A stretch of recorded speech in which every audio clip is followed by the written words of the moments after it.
Well, hello, my friends. How are you today? Today is Friday. I hope you're doing great. If you haven't been here before, my name is Anna Sabramowitz, and I am passionate about designing scenarios that help people take their learning to the next level. And hopefully, you're one of those people who also enjoys scenarios and learning about how to make them awesome because you're in the right place. This is what we talk about here. And if you have a question about scenarios, scenario design, anything related to how do you get your subject matter expert to share with you the stuff that you need to create amazing scenarios that people enjoy and actually cause them to do something and basically be excited about learning, then put them in the comments because I will be able to help you with that. Now, the reason we're talking about actually, we were just talking about subject matter expertise, and I had this morning session, and I wanted to share it with you because I think that it'll help you out. So in the session, one of the students said, I was wondering if you guys had some sort of a template on how to basically interview the subject matter expert. And I said, okay. Well, if you have the scenario template as far as what a question looks like, which is, I'm just going to quickly draw it because I think it adds a bit of value here. And you know how I like my props, right?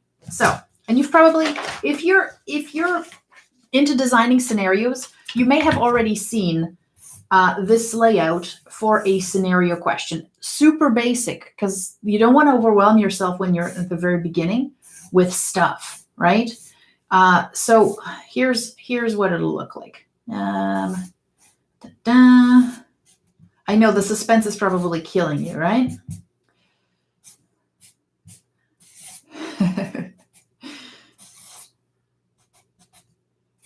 All right.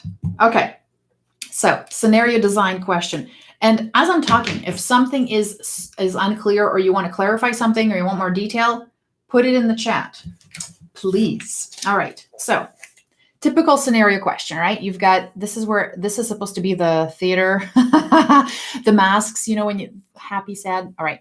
This is where you set up the situation. You have options for the person to choose in a typical scenario that based on the situation, how they would respond.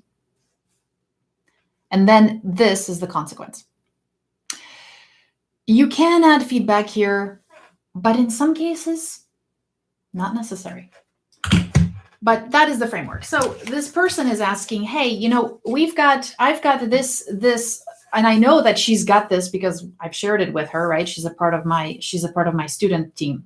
And I said, okay, so she says, I want a storyboard that will help me fill out the scenario details. And I said, well, you have it. And she goes, yeah, but I'm not getting all the info I need from the subject matter expert. And I was like, okay, let's talk about that a bit. Why is that happening? Why are you not getting all the info? I mean, really, all you need is all of this. And here's what we found. I said, okay, walk me through your process. She says, okay, well, I booked this meeting. I get this meet comfortable. I get him a hot coffee. I get him a treat because I know those things help. I'm like, bonus. And she says, okay. And then I get to writing madly as they talk, as I ask them questions. And I thought, whoa. Listen, what are you doing? Why aren't you recording it? And she said, well, I don't want to make people feel uncomfortable. And I said, listen, okay, I get it. There are people out there who are resistant to recording. And I 100% agree that you have to ask. But here's the thing. If you don't record, you're missing out on two huge things. So this is my approach. Whenever I talk to a subject matter expert, I pre-sell them. I don't surprise them anymore because I used to surprise them. They'd be like, no, I'm not comfortable with being recorded. Say, listen, I'm going to be recording the call. I hope you don't mind. It's nothing to do with like, I'm just going to even turn on the recorder while we're just talking about the scenarios. And I'm only doing that because I really want to capture the nuances of this. And it's actually much faster for you to just talk versus me trying to capture it maybe, and then coming back to you several times to clarify things. So in essence, I'm actually saving us both time. And also, if you'd like, at the end of this project, when I finish, I can send you the file for you to destroy or keep, but that's up to you. But really, this is just actually to be just as efficient as possible. I always say that. That usually helps. And I've actually never had a problem with the subject matter expert agreeing because they realize even after I explain it, that really helps. So that's bonus.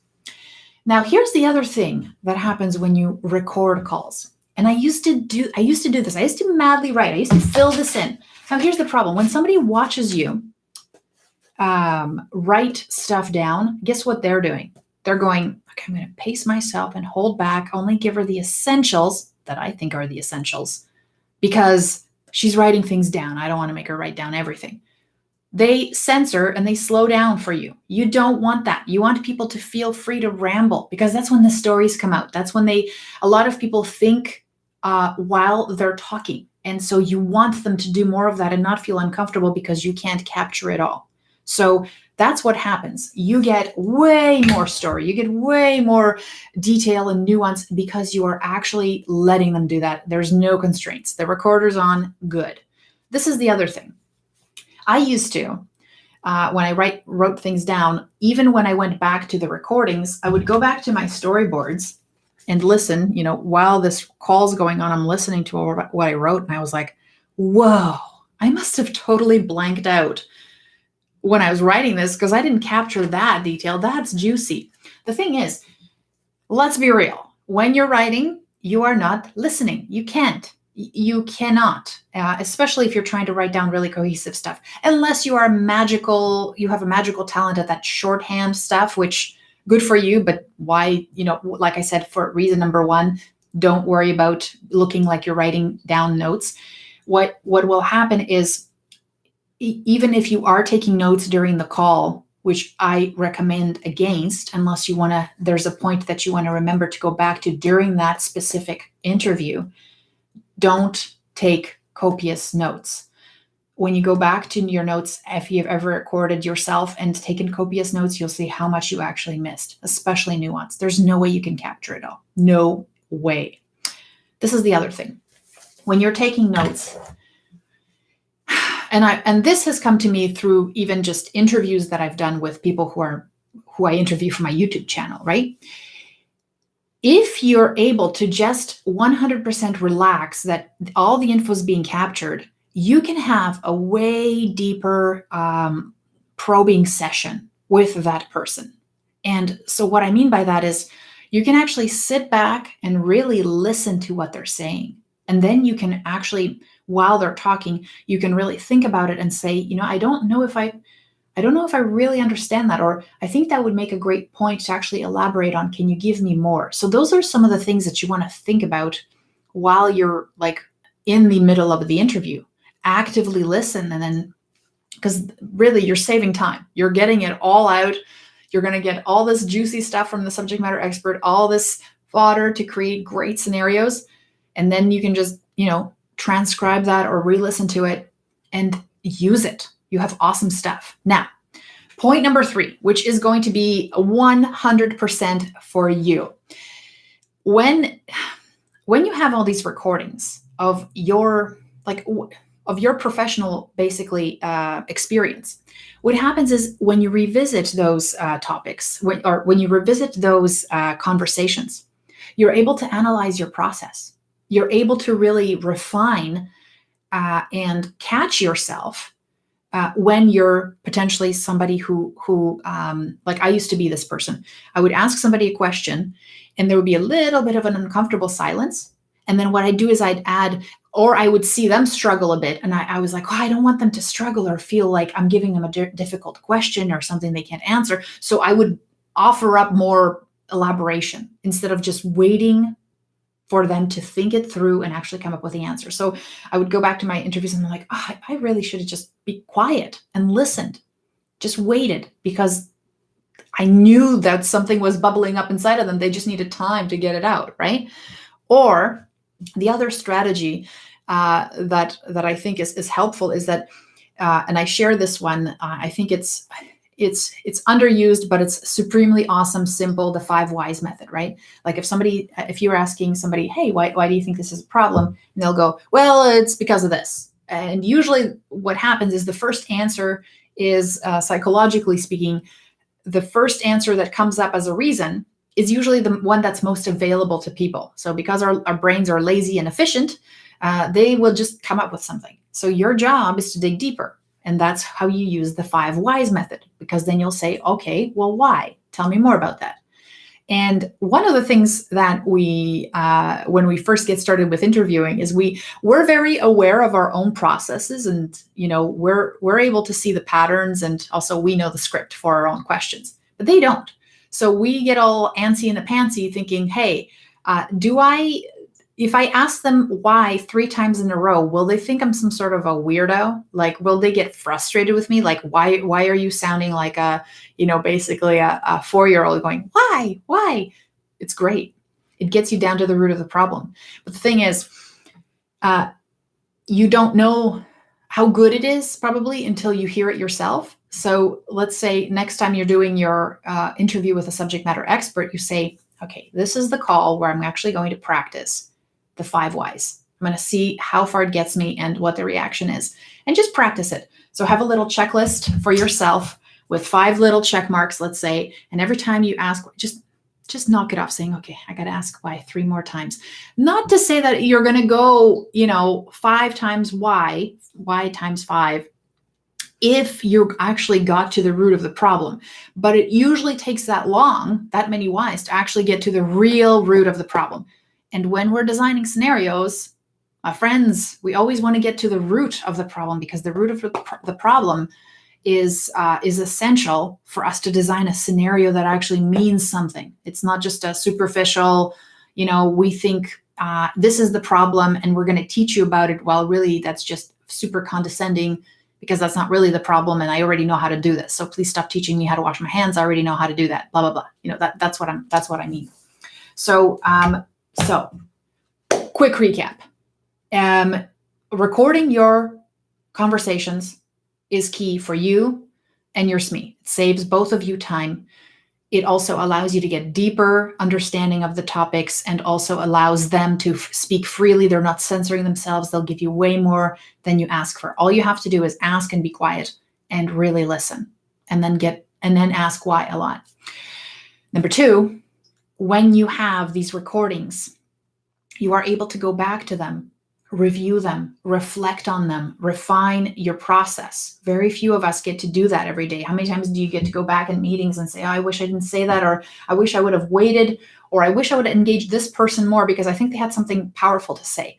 So that kind of analysis is key. And it really takes your professionally, it takes you to the next level, because the only way you can refine is to observe your own behavior and actually modify it and see the results that you got.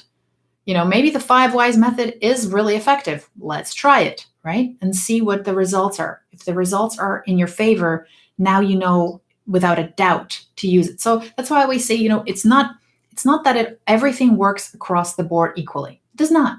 Some people will probably get maybe 1 in 100 will get frustrated that you're asking so many whys, but maybe because nobody's ever asked them before and they've never thought about it before, right? But if you're doing it with the air of humbleness and true inquisition, true inquiry, that you really want to find out because you want to do a good job and you really want to understand, most people, the fact that you want to listen to them, the fact that you want to understand them deeply, gosh, they will want to hang out with you even if they're not working on a project. Because as we all know, a good listener, hard to find, right? And when we find those people, we hold on to them because they're awesome. So be one of those people. All right. So if you have any questions or anything happening, please post it underneath the video right now. Now, the other thing I wanted to talk to you about is this process of scenario design. And we actually talk about it very deeply in practice, talking about interviews, practice interviewing each other in the second week of our cohort, which is coming up super fast, okay? So March 12th is our kickoff, which is not an official class, but really because it's a cohort, and a cohort is basically a small group of people working together. As far as this is my personal definition, a small group of people working together towards a common goal, supporting each other along the way, learning along the way, and giving each other tough love feedback along the way. So in the second week, so we'll have the kickoff week, March 12th. Then the next week is the week number 1. Then there's week number 2. Now, week number 2, all about this process of getting you really comfortable, not only with using the tools that you have, like the storyboards, the questions, but also, recording, also being comfortable, asking the 5 whys, practicing, being very comfortable when somebody is maybe not as forthcoming. So those are that is the foundation really of great scenarios. If you, regardless of how awesome your final treatment is, and if you have 3D graphics and a virtual reality space, if you don't have that awesome context to build it from, you're like, oh, man, I have all these fancy tools, but I got no blueprint, right? So that's what we're really working on in that second week. So if that's something you want to get in on, you kind of have to do that fairly soon, because I've got meetings all next week with people who want to be a part of the cohort, and I'm choosing them based on that they have a common goal and they're in the right mindset, which is the fact that it's intense. 6 weeks of us just really plowing through and making sure that you come out with something awesome. So I'll put a link to it underneath the video.